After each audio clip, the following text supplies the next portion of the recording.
Last night the big news was Kevin Durant was headed to Phoenix. Mm-hmm. It was put out there for a little bit. I didn't know how much I believed it. I know I believed he was going to get traded, but I didn't think it was going to be to the Suns, because anytime I kind of think about trade deadline moves and teams coming out of it with a big three, I don't think that's really likely, because I'm like, well, is that team going to have enough to give up to get that big three? And sure enough, the Suns gave up just enough to get a big three of Chris Paul, Devin Booker, and Kevin Durant. Usually in a deal like that, they're going to give up their first or second best player, but they literally kept their first and second best player and got a new number one player in Kevin Durant. It's crazy. Yep. You know what I'm saying? What's your reaction to that trade? Dude, I was looking at – I just pulled up the standings, dude. The Nets are literally fifth in the East, and they just literally blew up their whole roster. Yeah. I didn't even get a chance to look at that. I'm just now realizing that. But on Phoenix's side, I think this puts them in position to make another finals run when people were kind of writing them off, especially after they choked away 2021, and then a year after that they stood up their pants against the Mavericks. Yeah. But this sets them up to make a nice run, and I think now this signals, especially with the new leadership, this signals championship or bust. Yeah. That window, oh yeah. They didn't got blessed with a new window, but it could be going just like that. Especially now that's Chris Paul's 37 now. Yeah, he's already been showing signs of decline throughout this. Oh yeah. Yeah, so, he's 30. Yeah, he's 37. Chris Paul is 37, going on 38, and he's definitely showed signs of declining. So their championship window is probably, I don't know what you all think on this, is probably this year and next year, and I think that's it, to be honest with you. Because when you make a trade like this, you're expecting to win, or we're going to give them a grace period because they did it half a season. You're expecting to win either this year or next year. Mm-hmm. That's the championship window. That's what it's got to be when you give up the couple players that they gave up with the picks. So it was a lot. It was a lot. First things first, I mean, obviously Phoenix, I love Chris Paul and I love Devin Booker, but Phoenix wasn't going to win anything. We didn't fear Phoenix with Chris Paul and Devin Booker as their duo with the way things are looking right now in the West, right? I mean, they're great. They're both, I know Devin Booker's an all-star caliber player right now. I'm not sure about Chris Paul. We didn't fear him, right? Even though they made the finals appearances and they, were quote unquote, the best team in the Western Conference, or one of the best teams in the West, we didn't really fear them this season. Even with the injuries, people were kind of like, oh, they're just unhealthy right now. Even with Chris Paul back and them back and being fully healthy, I didn't fear them as much. Now because I didn't trust Chris Paul at this point. We talked about his decline. I didn't trust him with being, with having that weight on his shoulders and all of that. Now you have a Kevin Durant. Who's Kevin Durant? I'm not even going to explain what he brings to the table because we already know, but like I said, it just takes a lot of that weight off Chris Paul's shoulders. There aren't going to be those nights where you're asking him to be your second best player, whatever the case may be, because I just don't know if he has that in him anymore, especially the way these young guards are running right now in the Western Conference. I don't know if he's got it in him anymore, so now KD's here. To me, I mean, they probably, and then like I said, we're going to get to the Lakers in a second. They look like the top dog in the West. The way things are looking. And one thing I said too, the Grizzlies are out of it. The Nuggets and the Nuggets and the Grizzlies, the way things are looking in the West, even with Dallas, that Grizzlies shit and that Nugget shit is over with. You think now so? They have to compete. Yeah. Yes, especially the Grizzlies. I think I don't know. I think for the Nuggets, they might hold their own, but as far as the Grizzlies, I think that drops them down like to maybe potentially the fourth or fifth or maybe even sixth best team in the West. Yeah. After being potentially the second or third, they definitely drop down, because what they can't beat against teams like this is especially with Dallas or even with the Suns, just the superstar talent that they have, and with the Mavericks, it's the bench. They can't fit their type of bench that they have, and then with the depth with the Lakers, they can't beat that. Nah. There's no way. So yeah, I think you're definitely right with the Grizzlies though. Yeah, like that. And I don't care because I'm glad. I mean, I was a big fan of the whole Grizzlies thing. Then the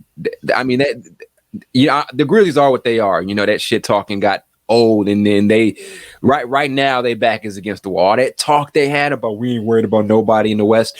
Now you lost your spot as probably the best team in the Western Conference. You're not going to be better than the Lakers probably a month from now. You're not going to be better than the Suns a month from now, especially if KD's healthy or whatever the case may be.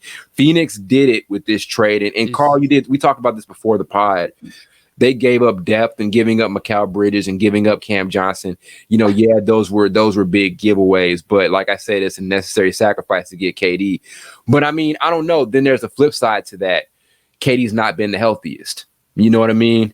So there's that. So it's like, okay, well, how much are we going to gamble on KD's health? He hasn't played a good amount of this season. He kind of lost his MVP spot because of, the games missed or whatever the case may be. So it was a gamble, where you're giving up very meaningful players, high impact players to get a dude who, he's Kevin Durant, but he's still very injury prone. So it was a gamble, but as a GM, that's the dice you got to roll, so we'll see how it does for him in the future.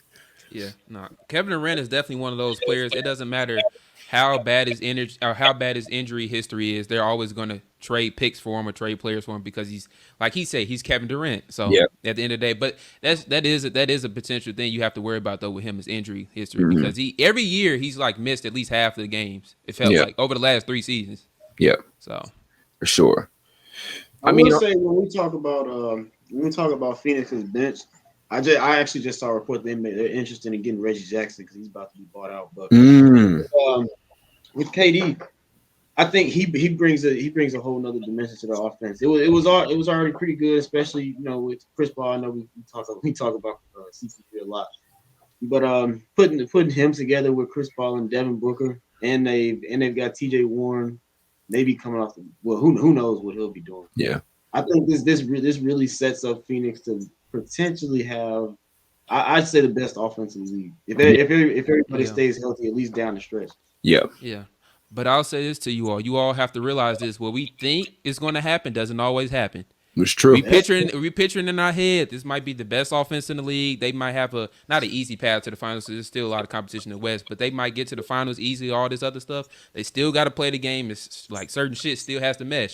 And we saw that with the Nets. We just assumed automatically they was just gonna do these great things, and it didn't even work out. They ended up trading all 3 of their superstars away. Just saying, keep that in mind. And I wouldn't ever say that a team probably has an easy path to the finals, especially now, just based off of the other talent that's in the West now. You made a good point there, Carter. Made me think about something. Kevin Durant's not going into a really pretty situation in Phoenix. Like we talked about a lack of stability in Brooklyn. Phoenix has their own chemistry problems. Yeah. There's the whole DeAndre Ayton thing. I mean, I hate to say it, brother. Your touches enough. You not been had no touches. You thought you ain't had no touches before. You ain't finna had no touches now. You thought him and Monty Williams was having like little boxing matches. Look, you thought they was having little boxing matches during the game then. Oh, it's about to get dirty now. Yeah. So like to your point, they look great on paper. And I think from a basketball standpoint, everything makes sense. Every box is checked. But that doesn't always mean everything, is what we just learned with Brooklyn, with Kevin Durant and Kyrie. Everything from a basketball standpoint made sense with that Nets team. Now I'm insecure whenever these teams look great on paper and they look like they fit together, because you don't know. It shows you how much the behind the scenes stuff and how much the chemistry or the management, how much those issues can ruin everything. Like I said, KD's not coming into a pretty, situation in Phoenix. You have, one of your best players who we don't even know if he gets along with the head coach because he's not getting enough touches. Now he's going to be pushed lower on the ladder as far as touches go, and he's a very talented all-star caliber player. So that is a good point. That is something they also have to watch out for. While it looks great on paper, they're not in this situation that's super ideal, you know what I mean, from a chemistry and that, relationship level standpoint. Basketball-wise, it all makes sense. But if that chemistry ain't there, you know what I mean? It's just not easy sometimes. Even if KD is a plug-in type of player, sometimes it's not that easy just to plug somebody into a team and just assume that they're going to win titles or maybe one championship, or how many ever you think they will win, or even get to the conference finals. It's not as easy as we try to like put in our head sometimes, because we think, oh, they have Kevin Durant, they have Devin Booker, they do have Chris Paul, even though he's kind of declining, and we just think, okay, they should easily just make the finals. It's just not that easy. So, for sure. Let's talk about the other side of it. One, like I said, I'm glad. Like I said, you got to give up what you give up to get KD. But for Bridges, I like him being in Brooklyn because, for one, I mean, like I said, Brooklyn was forced to kind of go into this really weird position. We don't know if they're fully committed to a rebuild. You don't know what they are. They're not attractive enough as far on paper to bring in another star level player, whatever the case may be. I don't know what direction they're going to move in. But as far as Bridges as an individual player, this is perfect for him. You know, I think we're going to see a lot of nights where he's their number one guy. You know what I'm saying? Like now that spot is up for grab as far as their best player. I know Ben Simmons is there, whatever the case may be, but you know, Cam Thomas, Bridges, they may not win a bunch. They could still be competitive. Who knows? You know, but I think from an individual standpoint, we're going to see how good Mikal Bridges is. If you didn't know it already, if you just kind of thought of him as just a 3-and-D level player, elite at that, you know, but we saw flashes over these last couple of months or weeks in Phoenix where he can have nights where he's a 20-plus, you know, point scorer. You know, he's going to have insane games here in Brooklyn. Like I said, they may not win. They may not be that good. I don't know what they're going to do. You know what I'm saying? They may surprise us and be better than we think. But one thing is for certain, Bridges is going to show how great of a player he is. He's not just a role player, not just a 3-and-D guy. He's going to show, hey, if I can put the ball on the floor and make plays, you know, and create shots for myself, you know. So I think this is obviously going to be big for him. Hey, goes from a contender to here, but from an individual standpoint, it's great for him to kind of showcase what type of player he really is because he got kind of lost in it in Phoenix. Yeah. For him to really average 17 points and still nearly shoot 40% from three and play at the level of defense that he does, I think the Nets are going to get a good player in. And he probably was with the Nets, he'll get more opportunities. He probably averaged 20 points and still play that great defense while shooting 40% from three. Yeah. So like you said, it's even great for his game to kind of flourish a little bit more than it already has over the last 2 seasons. Mm-hmm. It's kind of crazy that we're looking at him to almost be a number one option now on the team. Yeah. Yep. And he's got the talent for it. I'm excited because his upside is best two-way player in basketball. I don't care what anybody says what his upside is. As a role player, he averaged 17 a game on 46% shooting and like 40% from three. And he's literally probably arguably the best perimeter defender in basketball. His upside is best two-way player in basketball, or one of the best two-way players in basketball, a top 2, top 3 two-way player in basketball. One day. That's what his upside is. And in his journey to get there, his all-star journey, we start looking at him in that category. It starts here in Brooklyn. So like I said, hate that they kind of gave up on him. Hate that he's like, he kind of felt blindsided by it. But again, from an individual standpoint, he's going to shine here. And the Nets could still be competitive. They can still be competitive. They're going to surprise people. Maybe they can end the season at the bottom of the East. Maybe. It depends on how things go for him. You know, but this is good for him as an individual player. It's still crazy, like the point Blake made earlier, that they were a 4th seed at first last week. So they're a 5 seed now, and they've been put in this position of like, will they make the playoffs still? Because they traded for some decent players and everything. Cam Thomas been balling like he has, scoring 40 over the last 3 games. So it's just like, that's a good question. Will they kind of stay in that play-in, like, I don't know, position, or would they really just drop like that? I don't know. So on paper, they're good. They are. They have talent. They have talent. It's just where do they stand? And it like Blake said, it's just so weird how a team can go from being perfectly fine. We talked about before the pod. There had to be something going on in Brooklyn that we didn't know about, because even Kyrie made a quote yesterday. You know, and I think the post game where he said something like, "I'm glad Katie got up out of there." Yeah, so there was something else going on. Yeah, you know, I'm glad you mentioned that. This is a question I just want to ask you all. You think Kyrie and KD are still like best friends or like friends? I know that's kind of a childish question, but I really want to know if they like cool with each other. If they're related, I think they are. Yeah, I saw an interview with Kyrie, where they asked Kyrie about how he felt about the KD trade. It was actually kind of funny. I'm glad he finally got up out of there. Yeah. But, I think they're still cool. It was just that whole Brooklyn situation. I don't know, for them to leave, and Brooklyn is, I wouldn't say a title contender, but the way they were playing like they was gonna make some noise in the playoffs. So I mean, for them to blow it up like this and you sitting 5th in the East, it's kind of weird. I can't just pin that on them. There's something going on. I think it was Josiah. You know, I don't think Josiah had a great relationship with his player. I think Josiah overdid a lot of things. You know, I think he had something personal with Kyrie. That's what it was. Oh, yeah. Even down to him not trading him. Like the Lakers could have had a hell of a package for, you know, Brooklyn. I don't know if it was going to be better than the package. No, it could.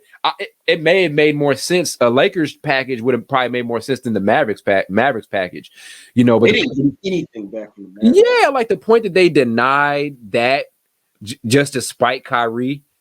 that tells me there was something going on in Brooklyn. That wasn't just. It says a lot, and not even that, but it just says like, I honestly, bro, it just says kind of like character wise, there's some issues there, especially with Joe's side. That's kind of petty.